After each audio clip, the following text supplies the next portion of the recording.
Comment allez-vous aujourd'hui? Dites-moi. Moi, ça va. Aujourd'hui, je vais vous apporter une petite dose de frisson, comme ça, chez vous, livraison à domicile, c'est pour moi, c'est offert, c'est cadeau. Je vais vous présenter plusieurs histoires, apparemment réelles. Attention, on verra à la fin de la vidéo si jamais on peut remettre des choses en question ou pas, mais selon ce que j'ai comme source, les histoires sont purement vraies. C'est des histoires que j'ai trouvées assez intéressantes, des histoires, moi, qui pourraient m'amener à cogiter, donc j'espère que ce sera aussi le cas pour vous. Si la vidéo vous plaît, n'hésitez pas à liker la vidéo, n'hésitez pas également à vous abonner à la chaîne, et accrochez vos ceintures, on est parti pour notre petite injection de frissons.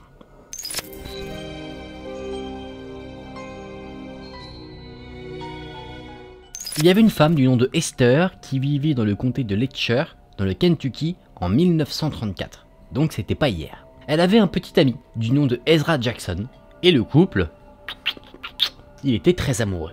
Néanmoins, il y a un vieil homme qui est devenu très obsédé par Esther. Il la stalkait régulièrement, et une fois même il lui a dit qu'il voulait l'épouser. Comme ça. Esther, elle était amoureuse de son petit ami, et elle trouvait ce vieil homme repoussant. Repoussant et physiquement, et dans ses agissements. Mais peu importe ce qu'elle pouvait dire ou faire, l'homme n'en démordait pas. Il restait aux alentours de la jeune femme. Et au bout d'un moment, naturellement, ça a commencé à effrayer Esther, qu'un tel homme soit obsédé par elle. Elle s'est donc dit que si jamais elle se mariait, peut-être que ce vieil homme lâcherait l'affaire. Donc elle s'est mariée avec son petit ami Ezra. Après le mariage, le couple conduisait pour rentrer chez eux, et à un moment donné, le vieil homme s'est pointé au milieu de la route, ce qui a obligé la voiture à s'arrêter.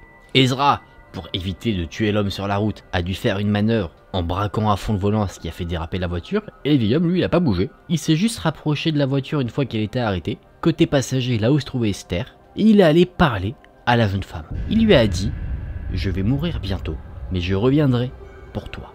Et quand je reviendrai, tu repartiras avec moi. » Quel séducteur, n'est-ce pas? Ezra, le mari d'Esther, a entendu ce qui a été dit, du coup il a mis le pied au plancher pour partir de cette situation plutôt dérangeante. Esther, elle était tétanisée. Elle paniquait par rapport à ce que l'homme lui avait dit.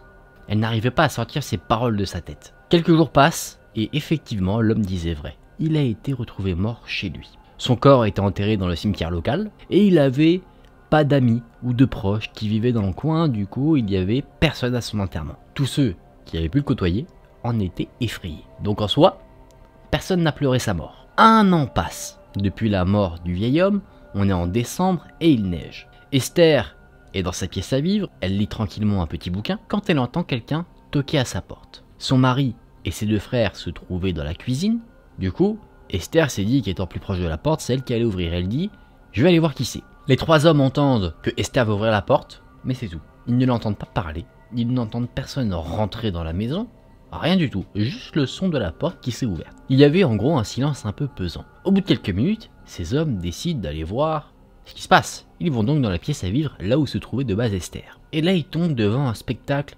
surprenant. La pièce est déserte, mais la porte d'entrée, elle, est grande ouverte. Esther est introuvable. Ils vont donc voir à l'extérieur de la maison pour voir si elle n'est pas en train de parler avec quelqu'un à l'extérieur de la maison, peut-être. Ils trouvent quelque chose effectivement à l'extérieur. Ils trouvent ses empreintes de pas dans la neige. Et c'est sûr que c'est elle parce qu'Esther était pieds nus et ce sont des empreintes de pas de pieds nus. Les hommes se disent que peut-être il s'est passé quelque chose, du coup ils prennent leur manteau, des lampes de poche et ils décident d'aller enquêter, investiguer à l'extérieur. Ils suivent les traces de pas pendant à peu près 2 km et ces empreintes de pas les emmènent au cimetière local. Ils mènent précisément à un endroit, je suppose que vous vous en doutez maintenant, pile poil à la tombe du vieil homme qui était décédé un an plus tôt. Et à partir de là, plus rien. Plus une seule empreinte qui pourrait indiquer où se trouve Esther. C'est comme si elle avait disparu devant la tombe du vieil homme.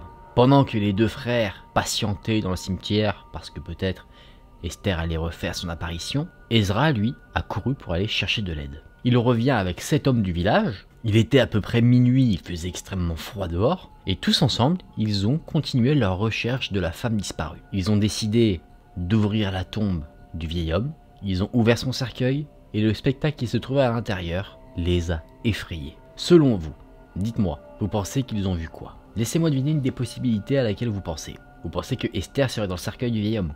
Ce qu'ils ont trouvé, c'est rien du tout. Ils se sont retrouvés face à un cercueil totalement vide. Les recherches ont continué, elles se sont étendues, mais malheureusement, aucune trace de la jeune femme n'a été trouvée.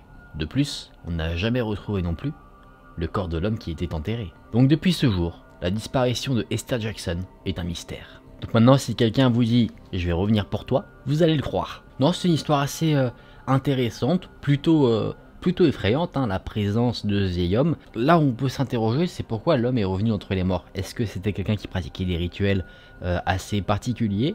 On sait pas trop. Ou est-ce qu'il a feint sa propre mort? Est-ce que c'est possible ça? Parce que ça veut dire qu'il sait pas. Non, d'un côté tu te dis, ah quoique. Oui, je sais, je réfléchis à voix haute là. Non, je me disais, il aurait pu se faire enterrer vivant pour faire croire qu'il est mort, mais après je me disais, ouais, mais il est resté 1 an dans le cercueil. Donc ça voudrait dire que il n'aurait pas mangé, bu pendant 1 an, donc il serait forcément mort. Mais après je me dis non, pas forcément, s'il était sorti bien avant de son cercueil. À ce moment-là, il aurait pu faire sa vie, préparer son enlèvement tranquillement. Donc c'est possible que cet homme n'était pas vraiment mort. Hein. On ne sait pas vraiment dans l'histoire, on ne dit pas de quoi il est mort. Donc peut-être qu'il a fait croire à sa mort et qu'en fait il ne l'était pas du tout. En tout cas, dites-moi vos théories en commentaire, j'attends de voir ça. Parce que là, je sèche un petit peu personnellement.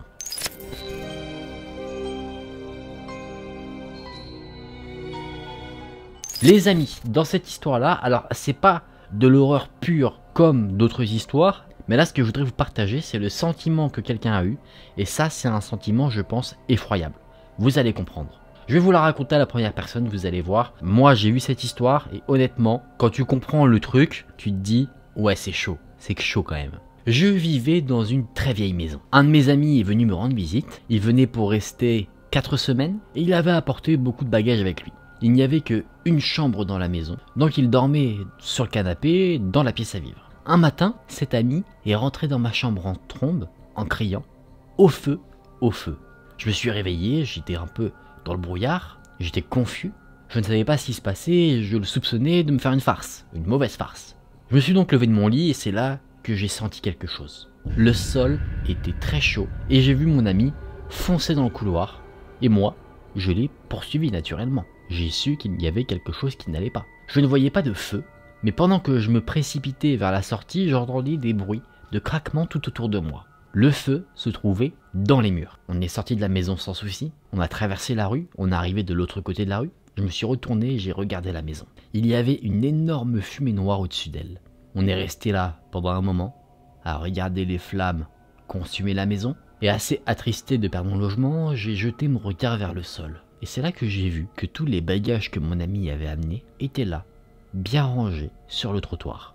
Quand il a réalisé que la maison prenait feu, il a pris le temps de sortir tous ses bagages, avant même de venir me voir pour me réveiller et me prévenir du danger.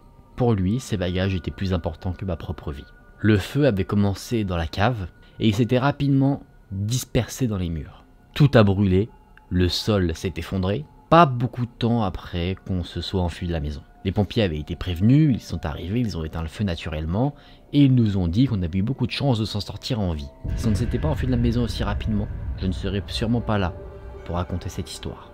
La conclusion de cette petite histoire qui m'est arrivée est la suivante. Cet ami n'en est plus un. J'ai arrêté de lui parler. Ça s'arrête ici. Je voulais vous la partager parce que je trouvais ça incroyable, le fait que quelqu'un ait préféré privilégier ses affaires plutôt qu'une vie humaine. Surtout que c'était censé être son ami. La première chose que tu aurais dû faire, c'est prévenir l'ami. En soi, le mec, il a rangé tous ses bagages, tranquillement, il les a tous emmenés dehors, et après, il est allé voir son ami pour le réveiller. T'imagines, le temps qu'il range ses bagages, qu'il mette tout sur le trottoir de l'autre côté de la rue, la maison aurait pu brûler plus rapidement que ça, et la personne qui a raconté ça aurait pu être prisonnière des flammes et décédée, t'imagines. Après, si tu fais ce cheminement-là, peut-être que l'ami en question qui a pas bien agi aurait eu un sentiment de culpabilité, peut-être pas du tout. Mais c'est quand même assez incroyable d'avoir une pensée de la sorte. Vous dites-moi ce que vous en pensez. Vous vous dites, c'est normal ?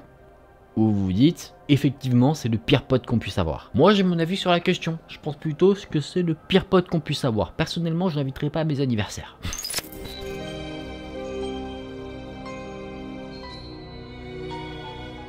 Allez, pour la dernière histoire, on va parler d'un jeu vidéo. Mais attention, on va pas parler d'un jeu vidéo comme ça, le gameplay il est bien, il est pas bien, les graphismes ils sont beaux, pas beaux. Non, non, non, c'est une histoire d'horreur les amis. Rappelez-vous, c'est une histoire d'horreur quand même. Donc il va forcément se passer des trucs chelous. Cette histoire concerne un jeu qui s'appelle Berserk. C'est un jeu qui est sorti en 1980 sur les bornes d'arcade. Il a été inventé par Andrew McNeil après avoir fait un cauchemar. Dans ce cauchemar, il était enfermé dans un jeu vidéo. Et dans ce jeu vidéo, il devait affronter des robots. L'inspiration peut venir de partout. Il a titré son jeu ainsi, Berserk, par rapport à un livre qui s'appelle The Berserker Stories, qui est un livre qui parle de robots, des robots qui deviennent fous et tuent tout le monde. Et ce jeu vidéo, Berserk, est le premier jeu de l'histoire qui a tué 2 personnes.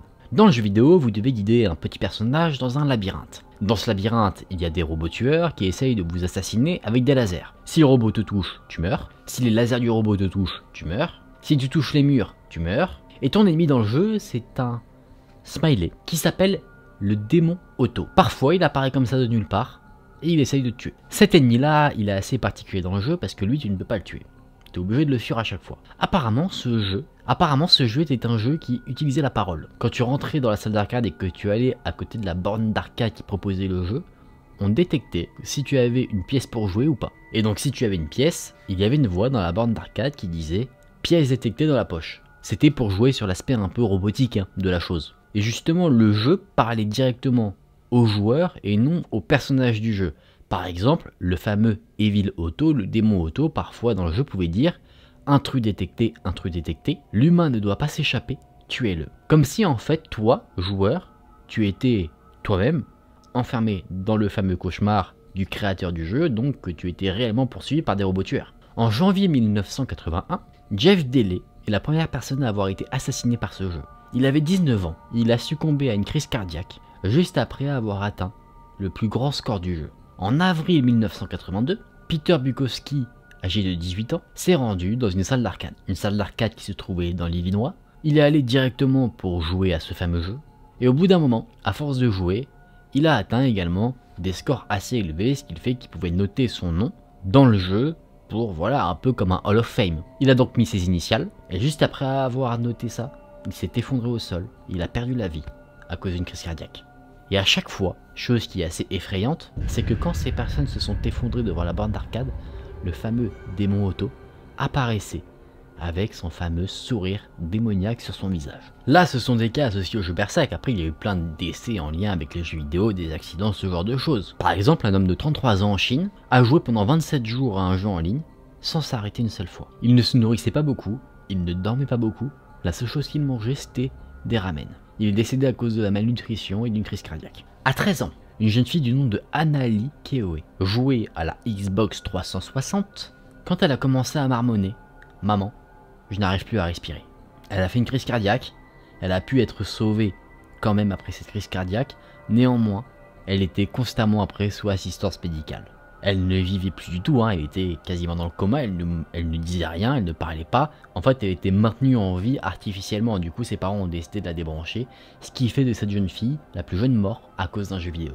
Après, ici les docteurs mettent une petite nuance, c'est pas le jeu vidéo en lui-même qui a tué la jeune fille. En fait, c'était une fille qui était asthmatique, elle aurait fait une crise d'asthme en jouant, et étant captivée par son jeu, elle n'aurait pas fait attention à ses symptômes, et ça se serait aggravé, provoquant ensuite la situation que je vous ai racontée. Lee Seung-seop, un jeune coréen qui était en Corée du Sud, est mort en 2005 en jouant au jeu vidéo StarCraft. Il avait perdu son travail et sa petite amie, tout simplement parce qu'il passait vraiment tout son temps sur ce jeu. En gros, il n'allait pas au travail pour jouer. Après avoir fait un rush de 50 heures sans s'arrêter, Lee a dit à ses amis qu'il allait arrêter de jouer et rentrer chez lui, sauf qu'il s'est juste posé sur la chaise, il a fermé les yeux, il est tombé de la chaise. Il a fait une crise cardiaque, causée par la fatigue accumulée et aussi par déshydratation, parce qu'il jouait tellement qu'il ne buvait même pas. En 2007, un certain Zhang, âgé de 26 ans, qui habitait en Chine, est décédé après un rush qui a duré tout un week-end sur des jeux vidéo.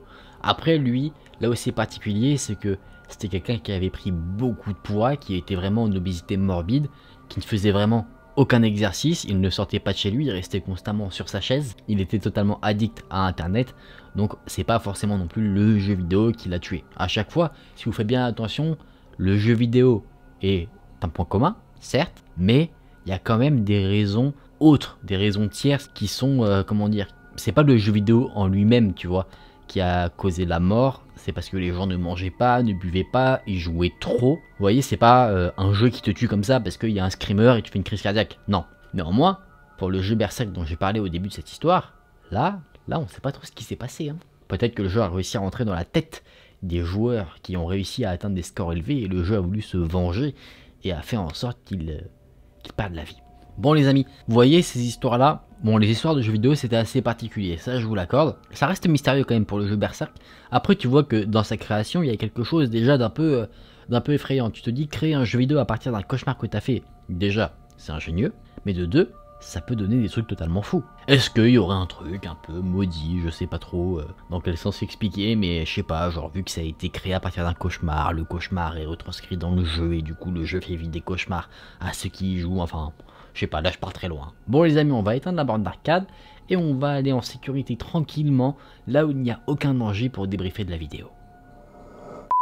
Bah je sais pas vous, mais moi j'ai bien aimé ces histoires. C'est des histoires très différentes, hein. Sur ça il n'y a pas de thème précis. La première histoire c'est l'histoire un peu classique, hein, comme on pourrait retrouver dans d'autres vidéos, qui a une structure un peu similaire à une histoire d'horreur qu'on peut voir sur d'autres vidéos de ma chaîne. Mais je l'ai beaucoup aimé, j'ai beaucoup aimé comment elle a été faite. Ce vieil homme, tu vois, genre, il y a moyen qu'il te retourne en tête, tu vois, il y a moyen qu'il mette pas très bien. La deuxième histoire, elle est très folle, mais imagine, t'as un pote avec qui tu fais des soirées, tu vois, imagine ton meilleur pote avec qui tu fais des soirées, tu t'entends très bien, t'as l'impression que dans ce genre de situation, il te sauverait, alors que peut-être pas. Toi, tu sais pas trop comment tu réagis tant que ça t'arrive pas, tu vois. Et la dernière histoire, elle, bon, moi qui aime bien les jeux vidéo, je trouvais ça assez intéressant. Après, j'étais au fait, hein, déjà qu'il y avait des décès, pas à cause du jeu vidéo directement, mais parce que les gens ne font pas attention derrière.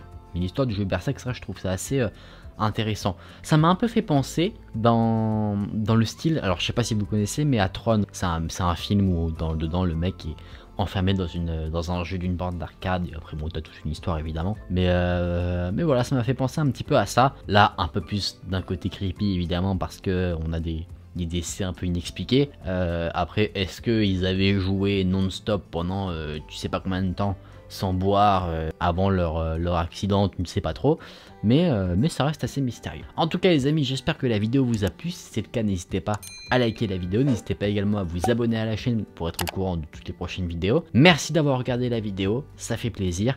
Nous on se dit à très vite dans une prochaine vidéo, prenez soin de vous, c'était Aiken, salut.